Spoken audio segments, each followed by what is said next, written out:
পর্যন্ত রনু কন্ট্রোভার্সি ছুঁড়ে দিল। কি অবস্থা হয়েছে, রনু পর্যন্ত কন্ট্রোভার্সি দিচ্ছে। তো ডিয়ার ফ্রেন্ডস, এই যে ভিডিওটা করছি এটা যে কি টাইটেল দেবো আমি নিজেও জানি না, কারণ এ হচ্ছে সেই পাঁচমিশালি লাবড়া চচ্চড়ির মতো একটা ভিডিও হবে, অনেককে নিয়ে একসঙ্গে কথা বলবো। রনুর কন্ট্রোভার্সিটা বুঝতে পারোনি না?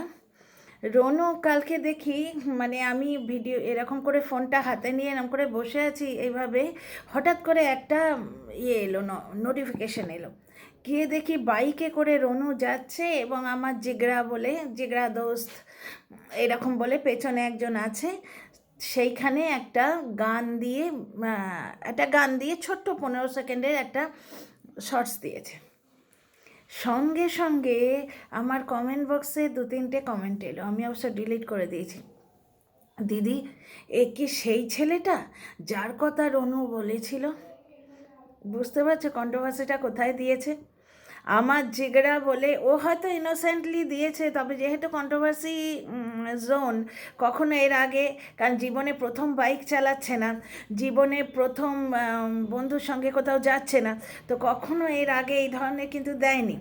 এবার যেই মানে আমি আমার দর্শক বন্ধুদের রিয়াকশান, 2-3 জনের, সবার নয়, 2-3 জনের রিয়াকশান দেখে হেসে পাগল হয়ে গেছি। তখনই আমার মাথায় আসছে এগুলো তো ইন্টেনশনাল নয় তো। ভাবো, মানে রনু ওই যে ভিডিওটা দিয়েছে, আমার জিগরি দোস্ত বলে একটা দিয়েছে, একটা গান দিয়েছে, সঙ্গে সঙ্গে এনাদের মাথায় কি ফ্ল্যাশ করেছে যে রনু নাকি তার ভিডিওতে একজন দোস্তের নাম নিয়েছিল, বলছে ইনি সেই দোস্ত নন তো। মানে যে যেভাবে পারছে কন্ট্রোভার্সি ছড়ে দিচ্ছে, বুঝতে পারছো তো?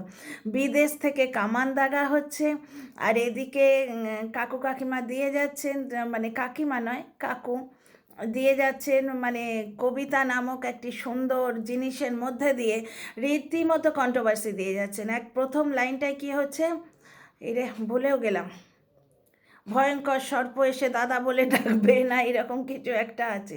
তো ভয়ঙ্কর সর্প মানে তো আমি কালকে ভিডিওতে তোমাদের বলেইছি, কারণ আমার তো মনে হচ্ছে ও ভয়ঙ্কর এতদিন যে ব্রহ্মাস্ত্র ছিল তাকেই বলছে, বিদেশিকেই হয়তো বলছে। তো গেল এই দিকে আর একটা কথা, আর একটা ব্লগারকে নিয়ে আমার কিছু সিরিয়াস কথাবার্তা বলার অনেক দিন থেকে ইচ্ছে ছিল। তোমাদের এর আগে বলেছিলাম আমি যে সৃষ্টি এবং সৃষ্টির হাজব্যান্ড পাশাপাশি বসে, মানে সেখানে সৃষ্টির হাজব্যান্ড ভার্চুয়ালি নির্বাক ছিল, শুধু প্রয়োজনের মাথায় ফুল স্টপটা লাগিয়ে দিয়েছে, যেরকম করে স্টপ লস লাগায় না সেইভাবে। না অ্যামাউন্টটা দেখাতে হবে না। সৃষ্টি অনেক কিছু বলল, বুঝতে পারছো? তখনই আমি বলেছিলাম ফট করে শুনেই ভিডিও করব না, কারণ এর যে শিকড়টা, জড়টা, ওটা অনেক গভীরে। আগে বিপক্ষের ভিডিও দেখব, বিপক্ষের সব ভিডিও দেখা হয়নি, কিন্তু কিছু কথা আমার মাথায় তখনই এসছিল, আর কিছু এখন আসছে, সেগুলো বলি। প্রথম কথা হচ্ছে সৃষ্টির বর্তমান হাজব্যান্ড, এবার ডিভোর্স লিগ্যাল হাজব্যান্ডের সঙ্গে হয়েছে কি না তার উপর ডিপেন্ড করছে। ওর বর্তমান যিনি আছেন, দুবার বিয়ে করেছে বলছে, ওর কাছে কি বললো, লিগাল ম্যারেজ সার্টিফিকেট আছে, সেটা আদৌ লিগাল কিনা, সেটা আগের ডিভোর্সটা হয়েছে কিনা তার উপর ডিপেন্ড করছে। ওকে, বাদ দাও, আমি ওটা চক্করে যাচ্ছি না। আমার কথা হচ্ছে, খাচ্ছিল তাঁতি তাঁত বনে, কাল হলো তার এঁড়ে গরু কিনে। তোমরা ধরলে যে হ্যাঁ আমার হাজব্যান্ডের থেকে আমি চলে এসেছি, বর্তমান যে হাজব্যান্ড, যাকে হাজব্যান্ড হিসেবে মেনে নিয়েছি, দেওরকে, হ্যাঁ সে করে, টিউশন করে, এমন কিছু কামায় না, সুতরাং আমি যদি পারি আমার যোগ্যতা দিয়ে ইউটিউবে কামিয়ে নিজের সংসারকে হেল্প করতে পারি, খুব ভালো কথা। কিন্তু এইখানে আমার একটা কথা হচ্ছে, সৎপথে সেই জিনিসটি করা হয়নি। মানে খাচ্ছিল তাঁতি তাঁত বুনে, কাল হলো তার এঁড়ে গরু কিনে। শুধু দেখাতে পারতে, শুধু ব্লগিং দেখাতে পারতে, সেখানে এক্স হাজব্যান্ডকে বদনাম করা, গয়নার কথা বলা, রেগুলার এক্স হাজব্যান্ডের নানা রকম কথাবার্তা। আমি তো ওর এক্স হাজব্যান্ডকে, সৃষ্টির এক্স হাজব্যান্ডকে আমি তো রাক্ষস কক্ষসের পদভুক্ত কোনো মানুষ ভেবে নিয়েছিলাম, কারণ হাজব্যান্ড ওয়াইফে বনিবানা নাও হতে পারে, তা বলে মাথায় কেউ রড মারে, লোহার রড? Can you imagine? জন্তু জানোয়ারকে ভাবা যায়, কেউ করলে রাস্তায় প্রতিবাদ করি, দাঁড়িয়ে মিছিল বার করি, সেখানে মানুষ, তাও আবার জীবনসঙ্গিনী। এইসব বলার তো দরকার ছিল না। তার উপর ওই চিকিৎসার ব্যাপারটা, চিকিৎসা বিভ্রাট হয়ে গেল, বুঝতে পারছো তো? তো আমার বক্তব্য এইখানেই হচ্ছে যে তুমি দিব্যি নর্মাল ব্লগ করে চালাতে পারতে, কিন্তু তুমি যে বাড়ি থেকে পালিয়ে এসছো বলারই দরকার নেই, ঠিক আছে? তারপরে কেউ যদি বলে তখন না হয় তুমি বলতে। দ্বিতীয় কথা হচ্ছে দিনের পর দিন একটি মানুষকে বদনাম করে গেছো। সে ওয়াইটিতে আসছে না, সে কি দেখেনি যে তোমরা হাজব্যান্ড ওয়াইফ দুজনে মিলে ব্লগ চালাচ্ছ, তার নিজের সন্তান তোমার কাছে রয়েছে। সে যদি মানে এরকম খুঁচিয়ে ঘা করতে চাইতো, সে নিজে কমেন্ট বক্সে এসে লিখতো যে আমি অমুক মণ্ডল বলছি, এ আমার সন্তান, এ মিথ্যে কথা বলছে। তিনি কখনো সামনে আসেননি, বুঝতে পারছো? তুমি দিনের পর দিন একটা মানুষকে বদনাম করে, কালকে যেটা বলতে বসলে যে আমার একজনের সঙ্গে পোষায়নি আমি বেরিয়ে এসেছি, ব্যাপারটা তাহলে তো চুকেই যেত, কিন্তু দিনের পর দিন তাকে বদনাম করে গেছে। এবার তিনি কিন্তু কিছু বলেননি, কিন্তু তার আশপাশের লোক বলছে, তারা কন্ট্রোভার্সি ক্রিয়েটারদের সঙ্গে যোগাযোগ করছে। তাহলে কি আমার কথাটা কি ঠিক হয় না? খাচ্ছিল তাঁতি তাঁত বনে, কাল হলো তার এঁড়ে গরু কিনে, তাই না? আমার কথাটা তো ঠিকই হলো, তাই না? আর এক বৌদির ভিডিও দেখলাম, সে কিছু একটা হেলথ ড্রিঙ্ক দেখাচ্ছে, হেলথ ড্রিঙ্কটা দেখাচ্ছে, মানে ক্যামেরাটা আজকাল তো মোবাইলেই সবাই ভিডিও করে, কে আর ওই দামি ক্যামেরা নিয়ে করে? আর দামি ক্যামেরা নিয়ে করলে এই ধরনের বোধহয় হয়ও না। অবশ্য বং ইটসে দেখেছি তারা অবশ্য এরমভাবে ঝুঁকে করে। তো যাই হোক, মোবাইল বা যে কোনো ক্যামেরা একদম সসপ্যানের ওপরে ধরা আছে, মানে সসপ্যানের আশপাশে যাতে এক চিলতে কিছু দেখা না যায়। নিজেদের হাবভাবেই তো ভাই সন্দেহগুলো দিয়ে দিচ্ছ। এমনভাবে করা হচ্ছে যেন ওই সসপ্যানের মুখটুকু ছাড়া আর এক চিলতে জিনিস দেখা না যায়, তাই না? তো যাই হোক, আর প্রত্যেকটা কথায় হিন্দি বলার কি দরকার? যেখানে তুমি মেথি মৌরির জল আমার মাও ছোটোবেলা আমাদের খাওয়াতো, তবে ফুটিয়ে নয়, মেথি মৌরি এবং গুড়ের বাতাসা একসঙ্গে দিয়ে, যেহেতু আমরা ছোট ছিলাম একটু মিষ্টিও লাগে, ভর গরমে খাওয়াতো। মেথি মৌরির জল খেলে কিন্তু এই যে ফুনসি টুনসিগুলো ওঠে না গায়ে, টেম্পলসগুলো ওঠে, এগুলো ওঠে না, মানে শরীর গরম থেকে যে ফুনসিগুলো ওঠে এখানে গালে বা নাকের ডগায় বা এখানে, বিশেষ করে বাচ্চাদের ওঠে, টিনেজে ওঠে, মানে শরীরটা গরম হওয়া থেকে মেথি মৌরির জল বাঁচায়। এবং সেইখানে যদি কাঁসার গ্লাসে মা ভিজিয়ে রাখতাম, এখনও মনে আছে, এটা কাঁসা এরম ঘটি মতো মুখোলা কাঁসার গ্লাস, তাতে গুড়ের বাতাসা, ওয়েস্ট বেঙ্গলে তো পাওয়া যায়, গুড়ের বাতাসা রাত্রির বেলা ভিজিয়ে রাখতো, সকালে গুড়ের বাতাসার জন্যে বা কাঁসার গ্লাসের জন্যে জলটা একদম চিল্ড হয়ে থাকতো, আর আমরা যথেষ্ট আনন্দ করে খেতাম। মৌরির ওই ফ্রেশনেসটা থাকতো, আর মেথি তেতোপনটা পেতামই না, তিতকুটে যে ভাবটা ওই বাতাসার জন্য পেতামই না। দুই ভাই বোন খুব আনন্দ করে খেতাম। তো মেথি মৌরির জল এবং শোনো শোনো শোনো, মনে পড়ে গেল, ওই এইখানে পায়েল জানা বলে একটি ব্লগ আছে, আমি দেখি, একজন এয়ার হোস্টেস করেন, তিনিও কিন্তু, পায়েল জানা হিন্দিতে ব্লগ করেন, কিন্তু জানা টাইটেল থেকে বুঝতে পারছো মেদিনীপুরের কোনো মানুষ হবে নিশ্চয়ই। আমার হোস্টেলে আমার রুমমেট একজন ছিল জানা, সে মেদিনীপুরে ছিল, মানে বেঙ্গলি তো বটেই। তো সে পায়েল কিন্তু দেখায় মেথি মৌরির জল ভিজিয়ে খেয়েছে, কারণ ওর তো এয়ার হোস্টেস, তো ওকে তো স্কিনের চর্চা রাখতেই হবে। ওর এইখানে পিম্পলস হচ্ছিল বলে ও ও খেয়েছে। তার মানে একটা জিনিস দেখেছো, মেথি মৌরির জলটা ও কিন্তু আমার মা যেভাবে আমাদের খাতো সেইভাবেই খেয়েছে, রাত্রিবেলা ভিজিয়ে রাখলো, সকালে খেলো, তবে ওই বাতাসাটা দেয়নি, ওটা আমরা বাচ্চা ছিলাম বলে হয়তো মা আমাদের জন্য দিত। যাই হোক, সেখানে মেথি মৌরির জল ফুটিয়ে খাচ্ছ, ঠিক আছে, কিন্তু সেটাকে সব বলার কি দরকার? প্রত্যেকটা কন্টেনারের গায়ে হিন্দি এবং ইংলিশে লেখা আছে, মানে এগুলো ভিডিও করার জন্যই অ্যারেঞ্জ করা হয়েছে, কিন্তু হিন্দিটা কেন ভাই? হিন্দিটা কেন? তো যাই হোক, মানে ছাড়ছো বেঙ্গলি কমিউনিটিতে, এখনই আমাকে আবার কেউ গ্লেড করবে, আপনিও তো বলেন আমার ভাষার মধ্যে মিলে গেছে না চাইতেও, ঢুকে গেছে, 25 বছর ধরে এই অঞ্চলে থেকে থেকে ঢুকে গেছে এক আধটা ওয়ার্ড, মাঝে মাঝে সত্যি বাংলা সেন্টেন্সটা আসে না, কিন্তু যারা বেঙ্গলে রয়েছে, এই যে ব্লগারটি যিনি ওই যোগা দিয়ে কেরিয়ার শুরু করলেন, কিন্তু হেলথ ড্রিঙ্ক দেখাচ্ছেন এখন, একটা জিনিস অদ্ভুত লাগে, ওনাকে আমি এর আগেও জিজ্ঞেস করেছিলাম যে দুটো খাটের মাঝখানে ওইটুকু জায়গায় কেন ইয়ে করতে হয়? ঘরটা তো ওই পেছনের ওয়ার্ড্রোব দেখে মনে হয় বড়, অনেক বড়, খাটের ওপরও করা যায় ম্যাট রেখে, শক্ত খাট হলে এমন কিছু ক্ষতি হয় না। বেশ ঠিক আছে, মেজের ওপরই না হয় করবে, কিন্তু একটু ভালো জায়গায় একটু বড়োভাবে করা যায় না? তো যাই হোক, বাদ দাও, যার যেটা মানে যতটুকু যার পক্ষে পসিবল। ওর বাড়িতে হয়তো আর মানে ওই ঘরটায় হয়তো ফ্রি স্পেস নেই, ক্যামেরা থেকে একটু পিছিয়ে করে তারপরে প্রপার ড্রেসে, এখন যেমন ভেলভেটের ড্রেস করে করছে, ঠিক আছে। কিন্তু ভেলভেটের অনেকগুলো ড্রেস দেখলাম, একটা ব্লু দেখলাম, একটা ডিপ অরেঞ্জ দেখলাম, যাই হোক ওনার হয়তো ভেলভেট পছন্দ কই নেই, দেখলাম একই ধরনের ড্রেস, তাই বললাম। তো যাই হোক, এই একটা গেল। তারপরে সৃষ্টির ব্যাপারটাও তোমাদের বলেছি। আর একটা ব্লগারের ব্যাপার দেখো, আমরা তো ভাই অন্তত আমি বা আমার মতো যে হাজারটা কন্ট্রোভার্সি ক্রিয়েটার, কেউ তো বেল বাজিয়ে কারুর বাড়ি গিয়ে জিজ্ঞেস করে আসছে না। জিজ্ঞেস করে আসছে কি যে এই তোমার বর বাড়িতে নেই, কোথায় গেছে গো?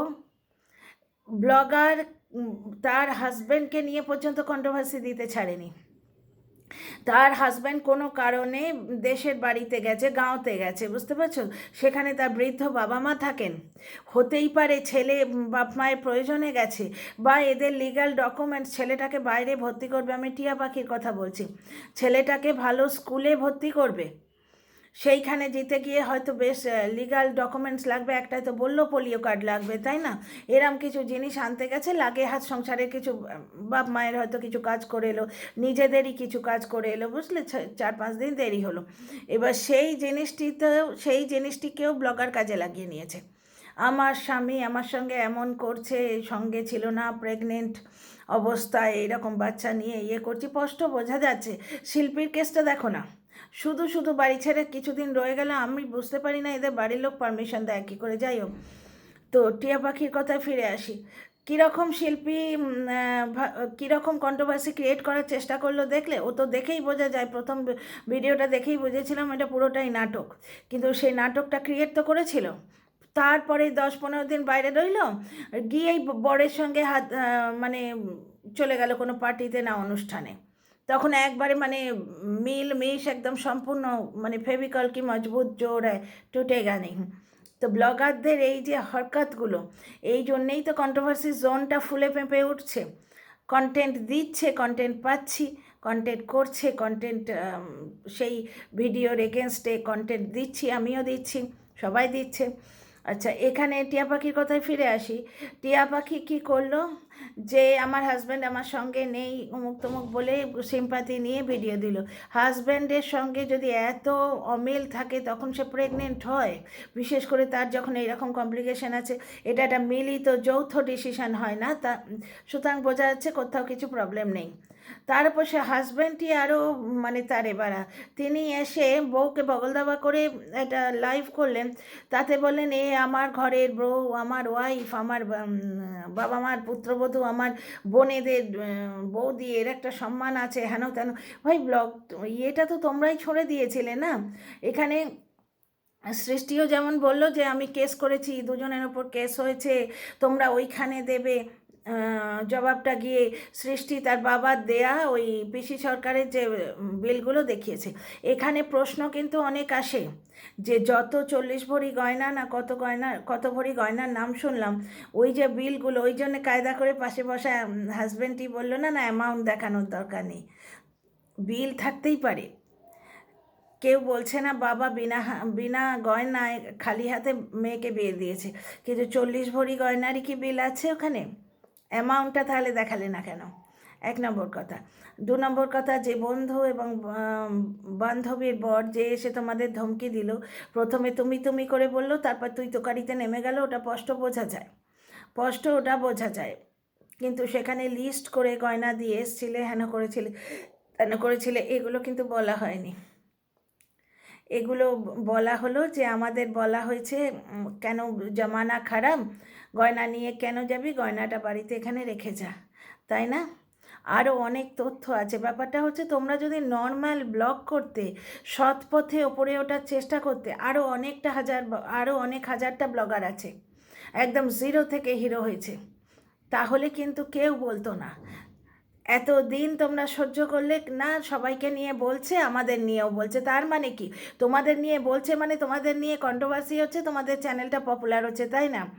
তারপরে কারণ এই যে দুটি চ্যানেল, এই চ্যানেল দুটি কিন্তু তোমাদের নিয়ে অনেক কথা অনেক দিন থেকে বলছে, অনেক চ্যানেলই বলছে, তাই তাহলে তার মধ্যে এই দুজনের কথা তোমাদের গায়ে লেগেছে, তাই এই দুজনের নামে তুমি কেস করেছো। কিন্তু ব্যাপারটা হচ্ছে তোমার আত্মসম্মান হেন তেন এই যে বোধটা, এটা এত দেরি করে এলো কেন? কন্ট্রোভার্সিগুলো নিয়ে দিব্যি চ্যানেলটা আপ করে নিয়ে তারপর।